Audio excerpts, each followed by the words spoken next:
So what's up guys, Elton here. I'm at a new friend of mine's place here in my sector of the city, Montreal Est, and he's showing me his beloved Toronado that he bought last year. I'm just going to go over here to get a better shot of it. I hear a fire truck responding. But anyway, continuing along. God, I can't believe the size of this tree. Jesus, Murphy. So yeah, my friend, he picked up this Toronado last year. It's been like a dream car of his for a long time. And as you can see, she is a project. And it's funny because I was at Granby yesterday and I saw two of these and they were both silver. One of them I'd filmed before, which has the door handles removed and unoriginal wheels. And the other one that I saw actually was completely original. Hey, little fella. And woof. Woof. Hey?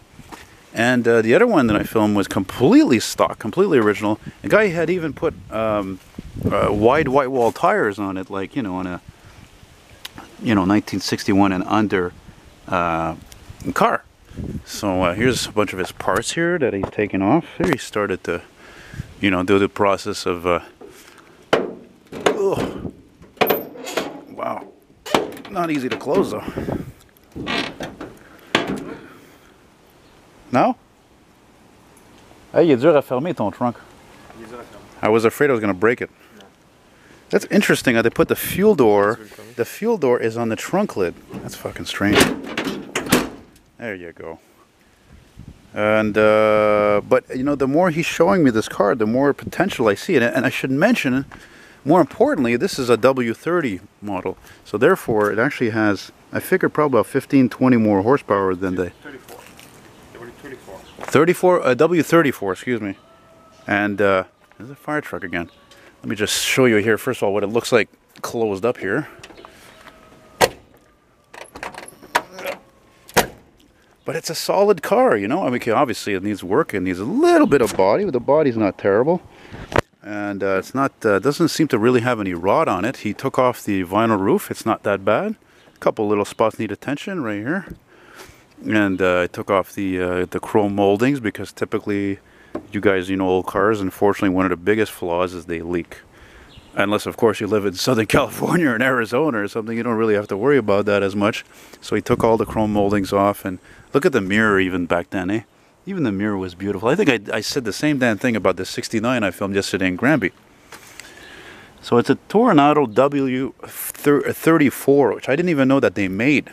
I had no idea. I mean, I heard about the W-30, W-31 Cutlass, right, 1970 or so. And, here's this extremely rare car.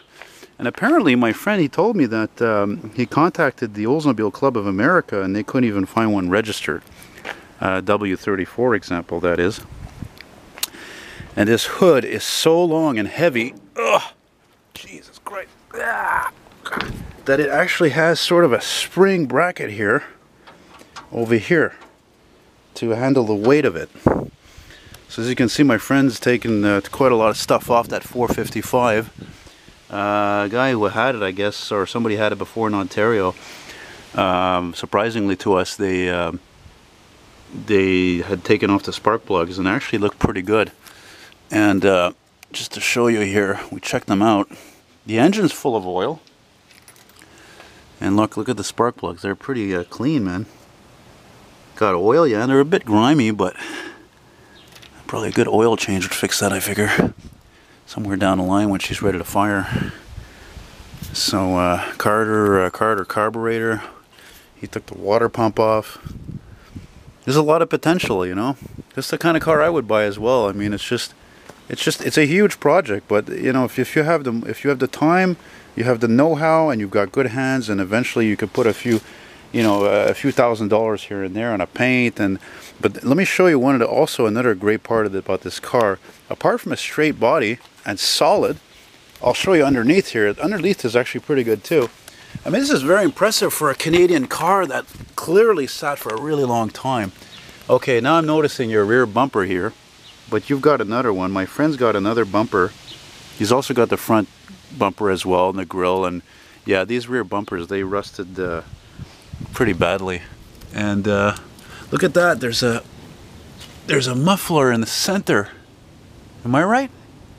Yeah, look at that. The muffler's at the center. behind the gas tank.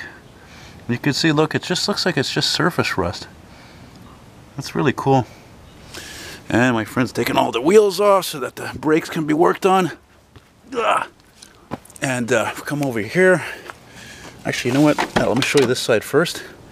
Surprisingly, when a car hasn't been used for so long, that interior still stayed in pretty good shape. Okay, the seats had a little tape put on them, but I mean, look at the rear seat. The panels are beautiful.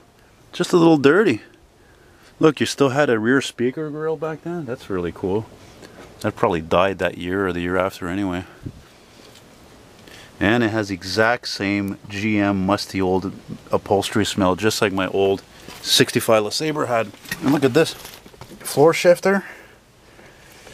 There's your radio, right? Clock, lighter. And not only that, this was still recent in the late 60s. It was an 8-track player. See, isn't that something? That's really cool. Yeah, it's a beautiful automobile. It's in great shape. And since it is a Canadian car, it does not have air conditioning. And the mileage shows, what does it say, 74,000? Yeah. I would say that's probably right, judging by the overall condition of the car. And look, they still had the barrel roll speedometer. Very unique to these cars, very cool. So I'm going to encourage my friend in any way I can, or help him with information that I can find about this car. And I have a large ad that I want to give it to him once I find the Life magazine it's out of. And he was talking to me about the color, because I mean, I've already seen 2 of these 69s that are silver. I saw one last year in Granby.